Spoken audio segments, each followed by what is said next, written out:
Jaya Radha Madhava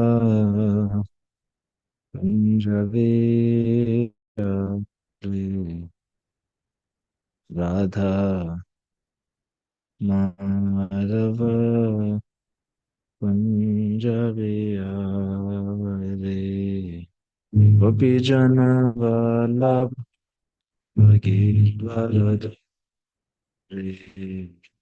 Gopijana Vallabha Giridvaradari Yashoda Rajajan Shodanandana Brajajan Yamunadira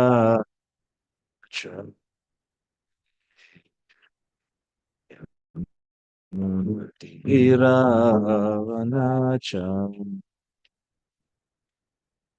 Yamunadira Vanacham Yamunadira Vanacham Jaya Radha Madhava Jaya Madhava Punjabi Gopijana Vallabha Girivardhari Gopijana Vallabha Girivardhari Yashodandana Yashodandana Bhajadana Yamunatihira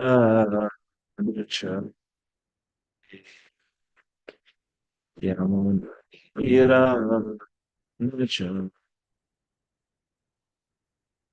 Yamunatira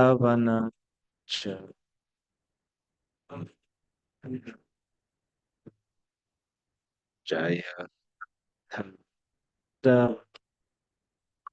Jaya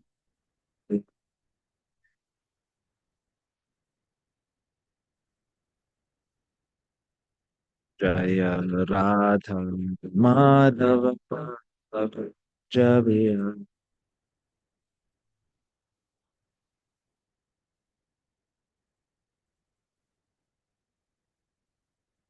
Vijana Vallabha Girivardhari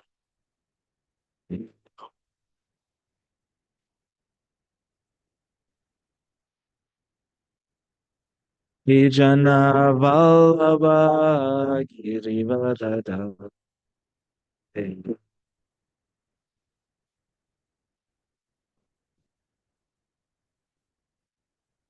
Yashodanandana Brajajanaranja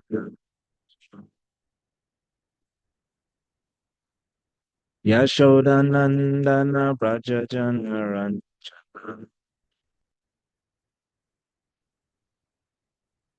Yamunatihira Vanachari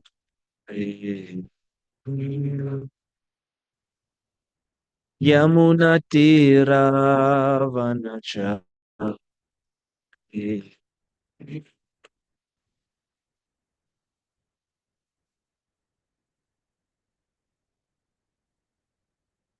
Jaya Radha Damodara Raja Dara Shri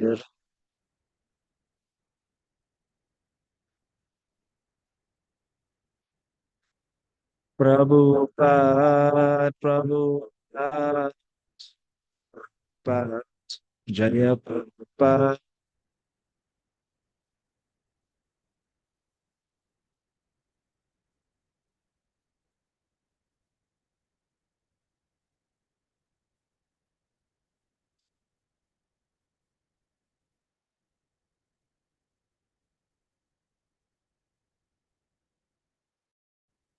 Hare Krishna dear devotees, and welcome to this first day of Kartik. Happy Kartik, everyone, to the devotees on the altar, online, and we have dear Kal Swarup in person.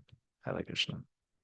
Om Namo Bhagavate Vasudevaya.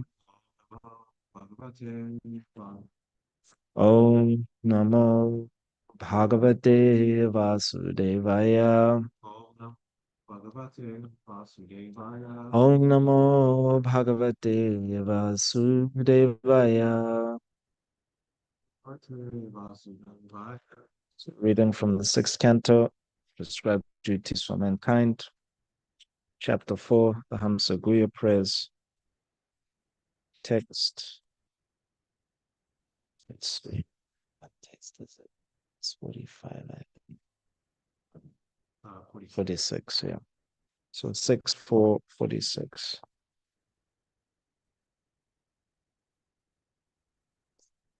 It's not 46, yeah. I have to read it.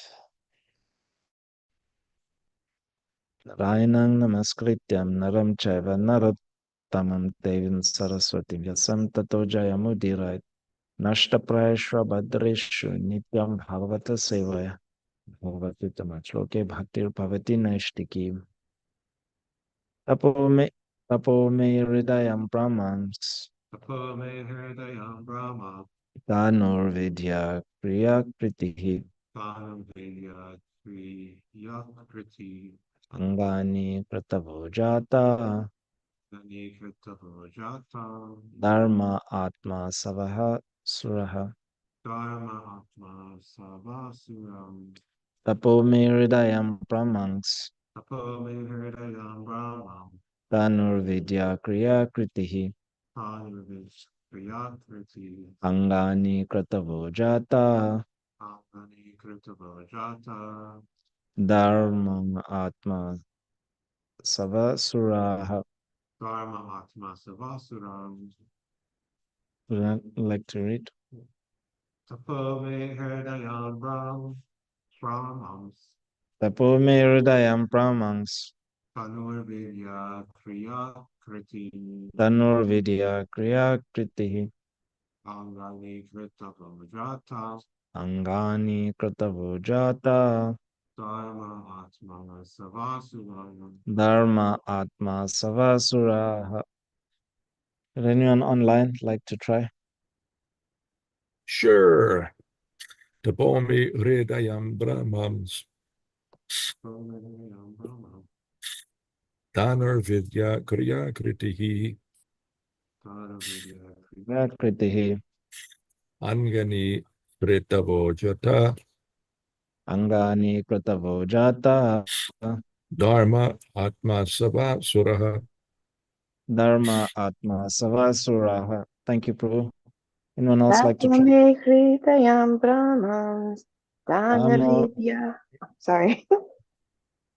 Just reading. Tapo hridayam brahmans Tapo me hridayam brahmans Tanu vidya kriya kritihi tanur vidya kriya kritihi angani kratavojata angani kratavojata dharma atma savaha suraha. dharma atma savasuraha. Thank you, Devi. Anyone else like to try?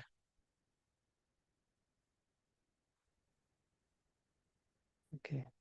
Tapaha. Austerity is like mental control. Mystic yoga and meditation. May my hridayam, heart, Brahman, Brahmana, Tanuhu, the body, Vidya, the knowledge derived from Vedic scripture,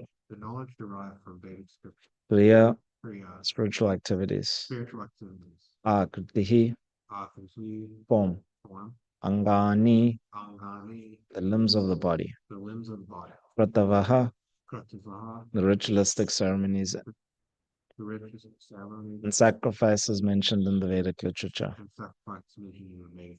Jataha, completed.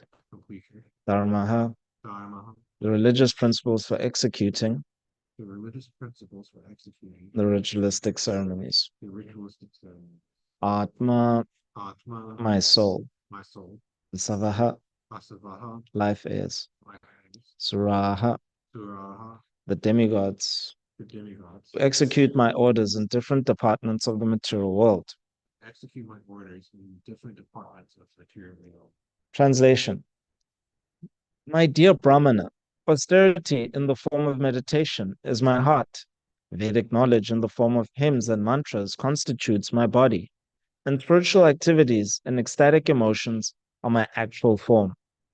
Ritualistic ceremonies and sacrifices, when properly conducted, are the various limbs of my body.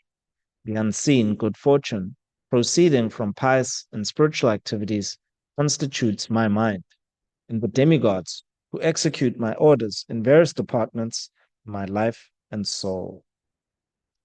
Purport by Srila Prabhupada. Srila Prabhupada ki jai.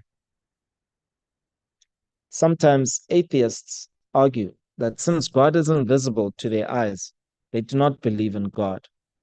For them, the Supreme Lord is describing a method by which one can see God in his impersonal form. Intelligent persons can see God in his personal form, that's stated in the Shastras. But if one is very eager to see the Supreme Personality of Godhead immediately, face to face, he can see the Supreme Lord through this description, which portrays the various internal and external parts of his body.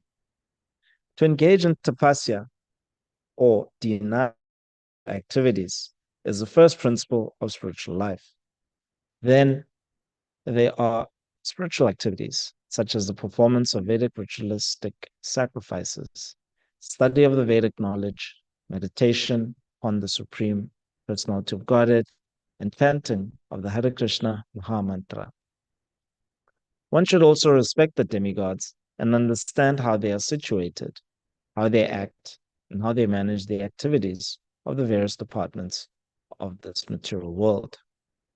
In this way, one can see how God is existing and how everything is managed perfectly because of the presence of the Supreme Lord. As the Lord says in Bhagavad Gita 9:10, Madhyadyakshena prakriti suyate sacharacharam hetunani na konteya jagat viparivartate. This material nature is working under my direction, O son of Kunti, and it is producing all moving and non-moving beings. By its rule, this manifestation is created and annihilated again and again.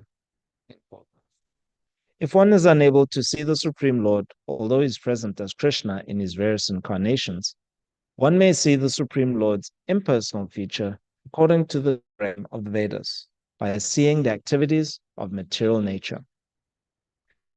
Anything done under the direction of the Vedic injunctions is called dharma, as described by the order carriers of Yamaraj. Veda pranihito dharmo dharmas tad viparyayaha Vedo Narayana Sakshat Swayambur iti Shrutuma. That which is described in the Vedas constitutes dharma, the religious principles, and the opposite of that is irreligion. The Vedas are directly the Supreme Personality of Godhead, Narayan, and are self-born. This we have heard from Yamaraj. End quote. In this connection, Srila Madhvacharya comments, Tapo Vimani Rudrastu Vishnu Hridayam Ashritaha Vidyarupa Tatai Voma Vishnu Stanum Upashrita Shringaradya Riti Gataha Vyatma Pakashashnaha Shashanaha Angeshu Kratava Sarve Madhya Dehe Chadharmarat Pranovayustrita Gato Pramadya Sweshu Devataha. The various demigods are all acting under the direction of the Supreme Personality of Godhead, and according to their various actions, the demigods are differently named. Om Agyanatimirandasya Gyananjanashalakaya Chakshur Unudangina Tasmai Shri Gurave Namaha. Ma Om Vishnu Paraya Krishna Prashthabhutale Shumate Bhaktivedanta Swami Niti Namine. Namaste Saraswati Deve Gauravani Pracharane Nirvishesha Shunavari Paschatya Deshatarne. Jai Shri Krishna Chaitanya Prabhu Nityananda Shri Advaita Gadadhar Shivasari Gaura Bhakta Vrinda Hare Krishna, Krishna Krishna, Hare Hare. Hare Rama, Rama Rama, Hare Hare. Tapo me hridayam pramang stanur vidya kriya kritihi. Angani kritavo jata dharma atmasava sava suraha. My dear Brahmana, austerity in the form of meditation is my heart. Vedic knowledge in the form of hymns and mantras constitutes my body, and spiritual activities and ecstatic emotions are my actual form. Ritualistic ceremonies and sacrifices, when properly conducted, are the various limbs of my body. The unseen good proceeding from pious and spiritual activities constitutes my mind, the demigods, who execute my orders in various departments of my life and soul. So we have discussed that the purpose of Daksha reciting these wonderful Hamsa Guya prayers was to see the Lord. He wanted direct darshan, direct audience with the Supreme Lord. Why? Because he had a problem. He could not execute the order of his father. His father, in a previous birth, it's Lord Brahma, and this order from Brahma was coming directly from the Supreme Lord himself through an expansion, Bhagavatam Vishnu, so the original father of all living entities. And his desire is was to have the universe recreated. So there's living entities who are not qualified to be situated in the spiritual world because they have a desire to enjoy separately. And so the all-merciful Lord creates a material, he creates material universes for these living entities to execute this desire.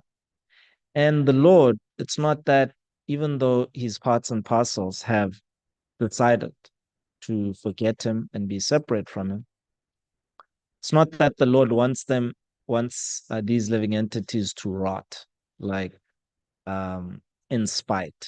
Like, okay, well, you don't want to be with me, whatever.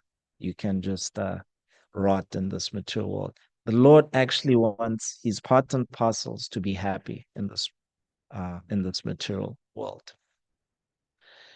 And so that affection that the Lord has for his parts and parcels, it actually comes down through disciplic succession.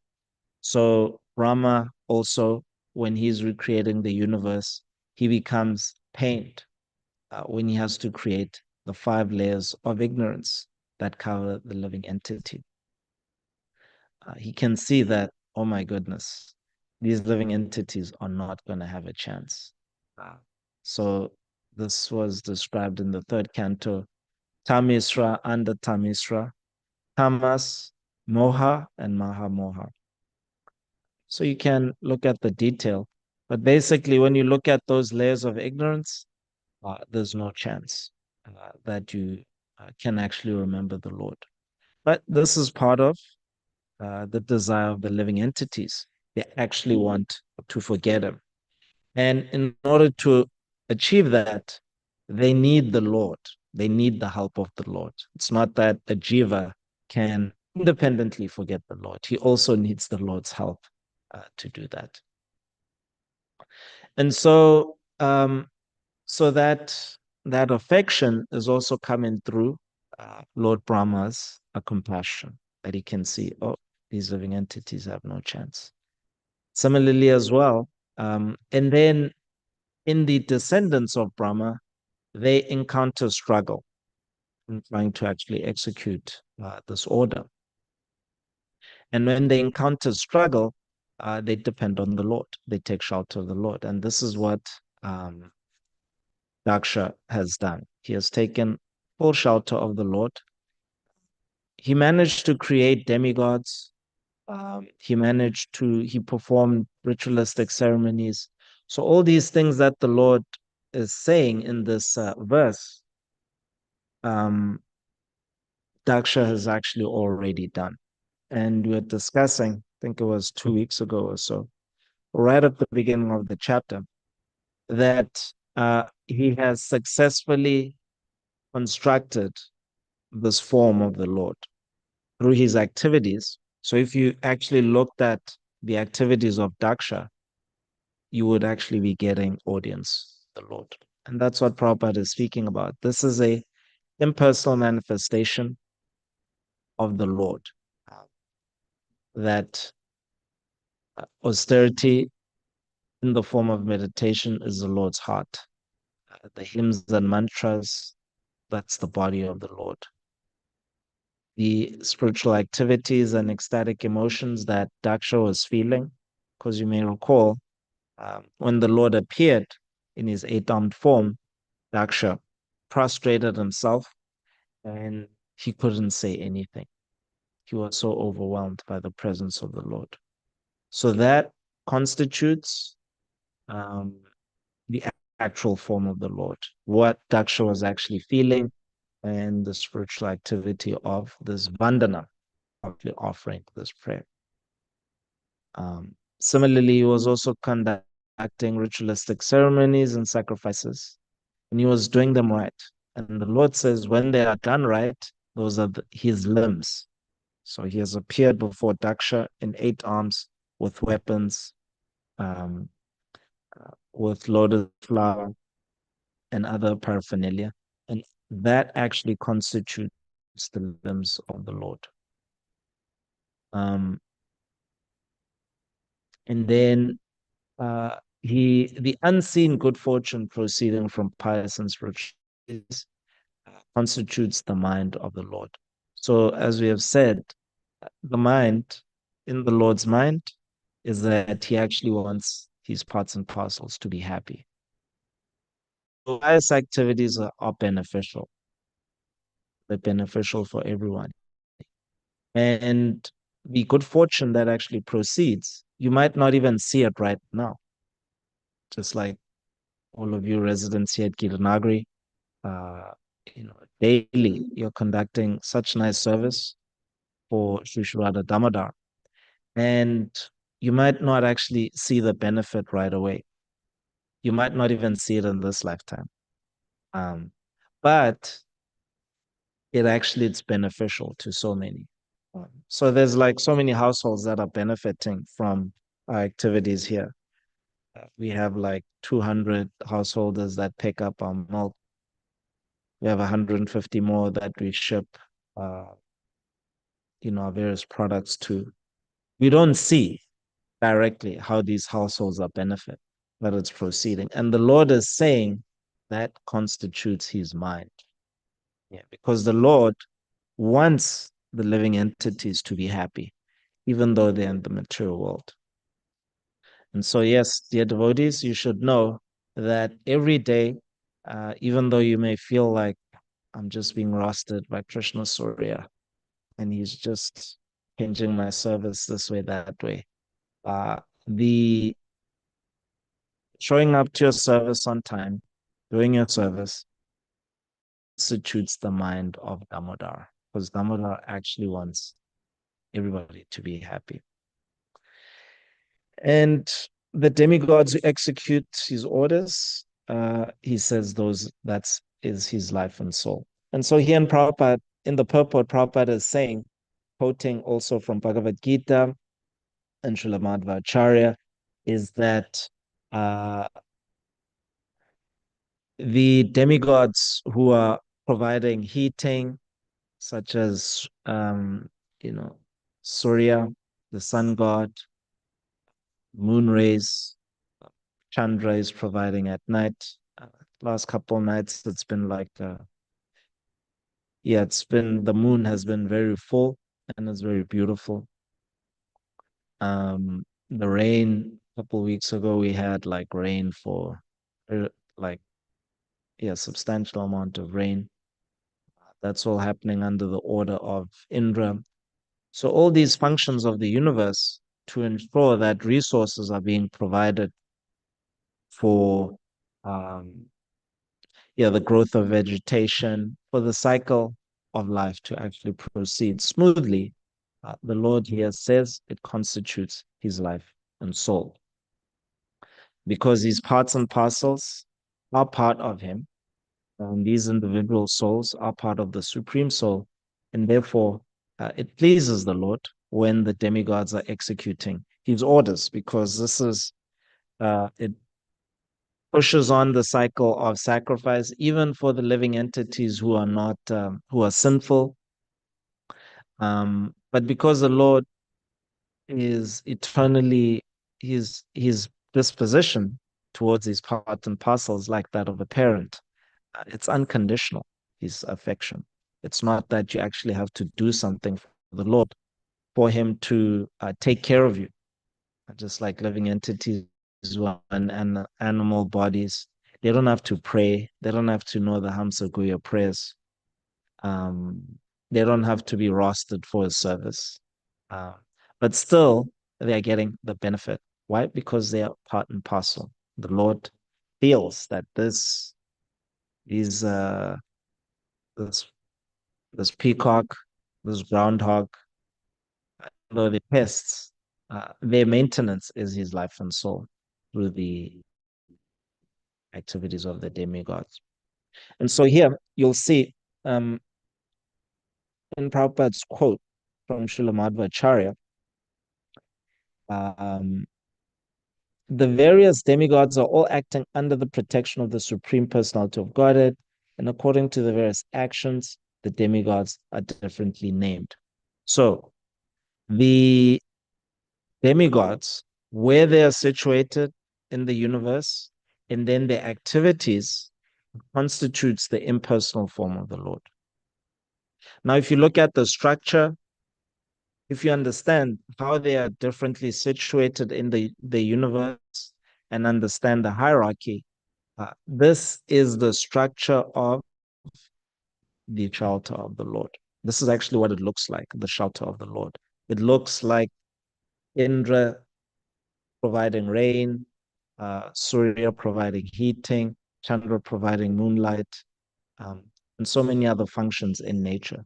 That's actually what the shelter of the Lord looks like. So here the Lord is uh, saying that for those who want to see the Lord immediately, then the awesome power of the structure of the protection of the Lord is the way to actually see the Lord, because it's very overwhelming. It's very powerful that the activities in the chill nature are just so gigantic, and they're happening on time, and they are tuned to such a degree. So if you understand the intricacies, then and you're understanding it in the mode of goodness, in other words, with no envy, then you will naturally develop awe and veneration um, for who actually did this. Yeah. Of course, if there's envy, then you get covered over and you're unable to actually see that this is actually originating from a superior intelligence, this whole structure of protection. So for the devotees are interested. Uh, devotee will take anything to remember the Lord. So they will look at the universal form, like in this form that the Lord has described, uh, how to remember his heart, his life and soul, his limbs. They'll use that to remember the Lord. But they also want to see the Lord directly, just as Arjuna also, he wanted to see Krishna after Krishna showed him the universal form. So let's quote.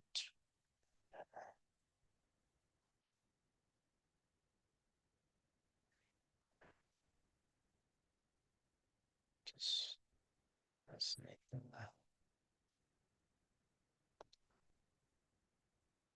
So in order to see past the layer of the Lord, past the Brahma Jyoti, which is the effulgence of Krishna, past the opulence, which constitutes the Vaikuntha planets, and how nicely the Lord is being worshipped, and actually the form of Damodar, who is the presiding deity over this month, this whole. You see the form, tied with rope by Mother Yashoda. That's what the Lord, that's what the devotees are after. And so, in order to see that form, then the prices Premanjana Churita Bhakti Vilochanena Santa Sadaiva Hridayeshu Vilokayanti Yang Shama Sundaramachinta Guna Swarupam Govindam Adi Purusham Tamaham Bhajami. I worship Govinda, the primeval Lord, who is Shama Sundar, Krishna himself, with inconceivable, innumerable attributes, whom the pure devotees see in their heart of hearts with the eye of devotion, hinged with the salve of love. So this Premanjana Churita is a salve of love. So I want to see the original form of the Supreme Lord. So here Daksha is seeing an opulent form of the Lord with his carrier. He's accompanied by sages. Um, so these are all expansions of the Lord and his paraphernalia and his spiritual energies for maintenance, annihilation of the universes. So a renewal. So annihilation, it's not like the Lord is doing it vengefully. It's that there has to be, a renewal. Um, things have to stay fresh, like it's part of the clean. This is the annihilation of the material universes. Uh, it's actually compassion of the Lord to keep things fresh. And then creation, that one you don't even have to create an argument for. Everybody likes creation. And then maintenance as well. It's part of the compassion of the Lord. So when you see the opulence of the Lord, the devotee sees, the one who has the salve of love, they see, oh, the Lord is so merciful. He's so kind. He's giving protection. There's Narada Muni and other sages. They're providing transcendental knowledge. So that's when, you're actually looking at this form of the Lord with the salve of love.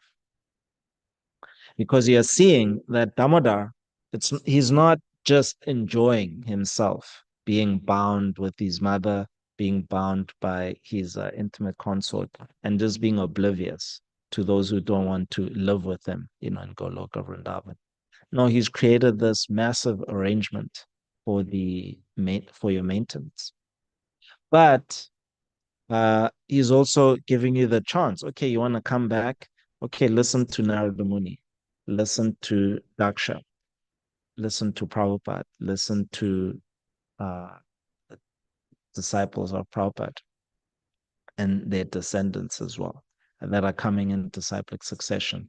They will give you the salve of love, and that you develop through just being steady in your devotional service. So chanting Hare Krishna, Krishna Krishna, Hare Hare, Hare Rama, Rama Rama, Hare Hare.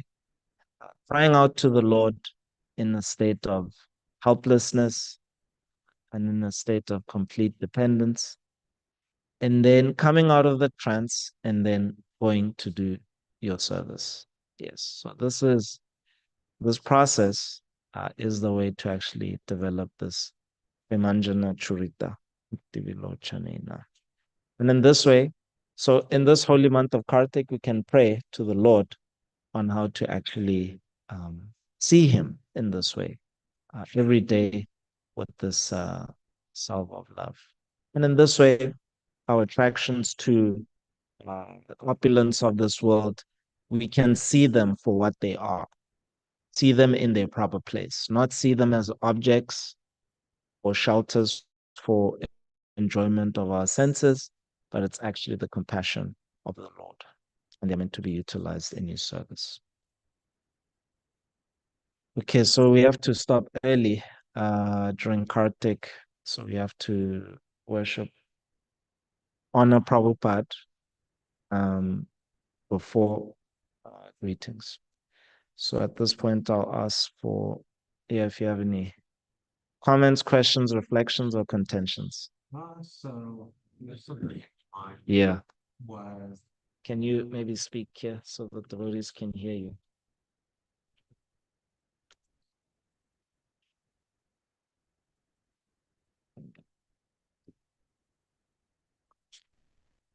So that came to mind when you're talking about the demigods. Yeah. Is that so we have these demigods in charge of the various functions of nature, Yeah. but we also see people basically disrupting the course of nature. Yeah.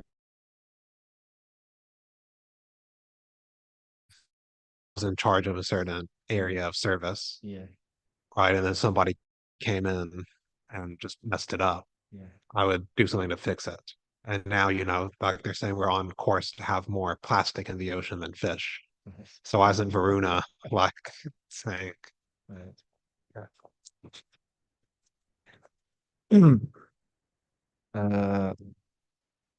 Yeah, so it's one could also pose the same question to Mother Bhumi, like when the military strength was being increased by this insurgency of demons 5,000 years ago. What she has the power to just disrupt their plans for military strength. And in fact, one could argue there were more nuclear weapons back then because there were so many Maharatis, etc., thousands of them. Yeah. It wasn't just nations, it was individuals with, these, powers like the nuclear submarines we've talked about. So why couldn't she do something about it?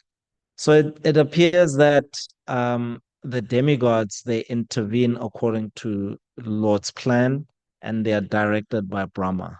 So even though when we look at it, the situation looks very bad, um, is um, yeah, there is times in history of this earth where it's been a lot worse. Yeah. Like for example, in Hiranyaksha, his mining activities was so great that it basically took the earth out of orbit and the Lord intervened. So I think, yeah, in my opinion, of course, we shouldn't be giving opinions. But in my understanding, right, it seems like when the demigods intervene, they need to be ordered by their superiors. Similarly, when the Lord intervenes, yeah, he has a plan. So one could think is that, okay, well, the golden age of the Sankirtan movement is occurring. So what is Lord Chaitanya setting up? What kind of situation is he setting up for the propagation of the holy name? So perhaps he's setting up a complete dependence where the situation will be so desperate that the only solution will be Sankirtan, to chant the Lord's holy name, look at the devotees, how they're living. So that's, yeah, one could make that argument. Um, but yeah, they are seeing what's going on. And I think, yeah, an intervention will occur soon. Any other thoughts? Tarka Prabhu, how would you answer that? I'm not entirely sure I understood the question, but yeah, as far as the demigods intervening in the mischief of the ordinary humans, one thing that Srila Prabhupada explained to us is that we are very arrogant and we think that our activities are a big deal. But actually, what we're doing, whatever we do, it's in the big scope of things, human activities are extremely insignificant. Devotees would ask Srila Prabhupada sometimes questions about issues of environmentalism, destroying the environment in this way and that way, or destruction of the earth through nuclear war. And Srila Prabhupada would sometimes respond by explaining that you are very puffed up. You think you can actually destroy the earth, but you have no such power. Your power is very insignificant. You don't understand that all of these things are actually under the control of higher powers that are much more powerful than you, and you cannot destroy the earth. all of your nuclear, you can, lots of mischief can be done. You can destroy a lot of things, but you can't destroy the earth.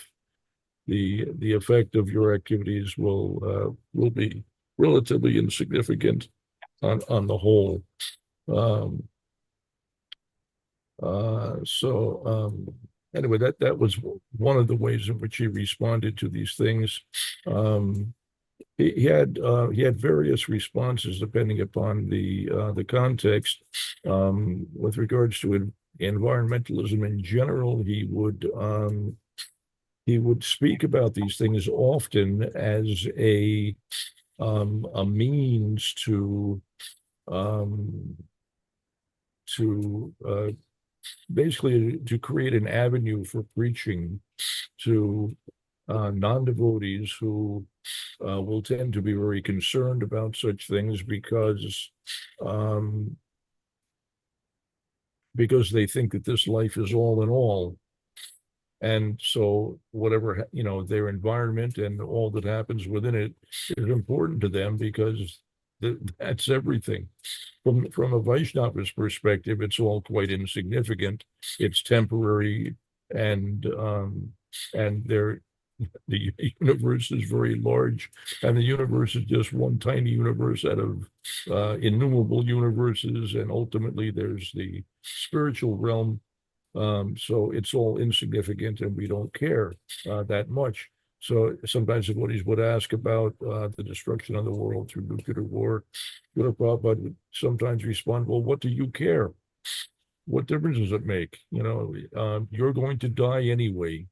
You're going to die, so what do you care? And devotees would then respond, well, but what about our children? And still, Srila Prabhupada would say, well, what you yourself, you are going to die. What do you care what happens after your death?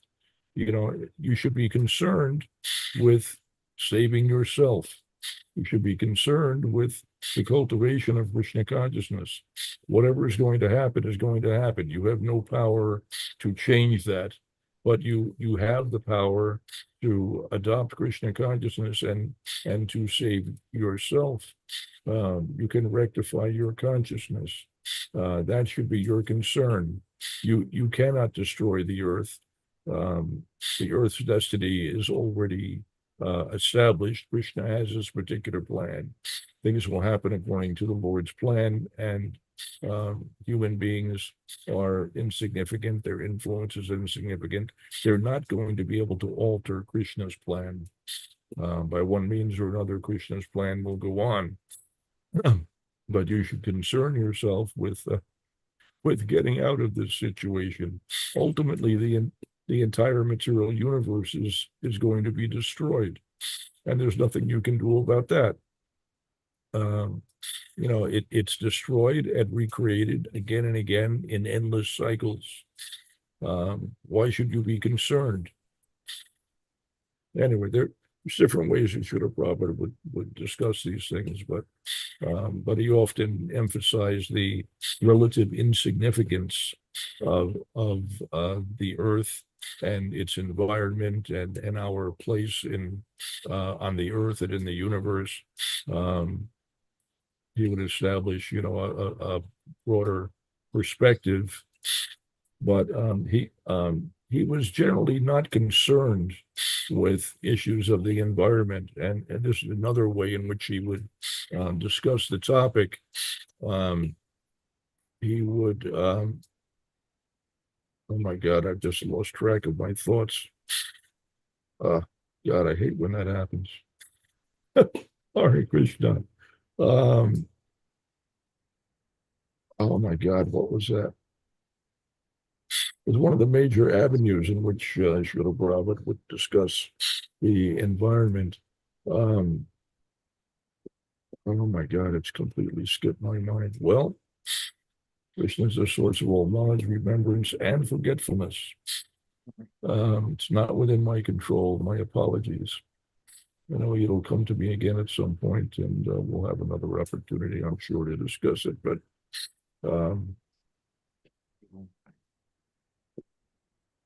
my God, what was that? I'm sorry, it's just not coming back.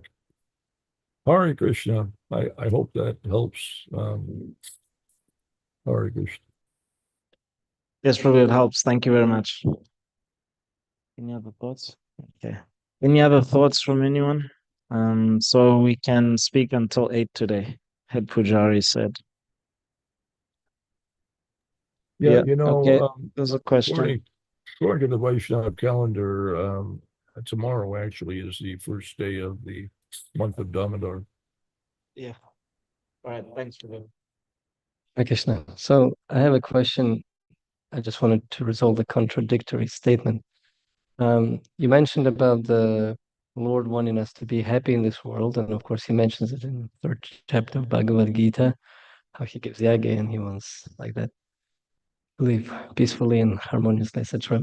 And of course we have Narada Muni who's preaching renunciation. This is a pit from which we have to get out, and Prabhupada quite often, oh, this is not a place for gentlemen. So could you explain this contradictory then? How can you helplessly chant the holy name if you are, say, in a mode of goodness and you live harmoniously with, doing the yagya and then goes a shower in the rains and everything is nice.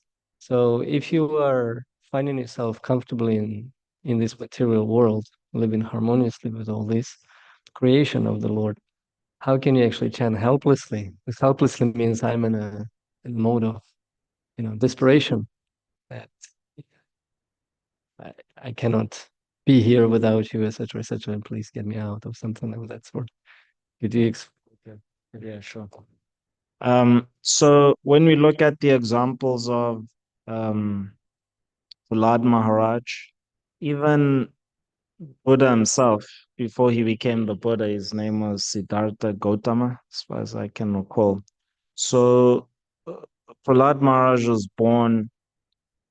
Um, his father was actually the head of the universe.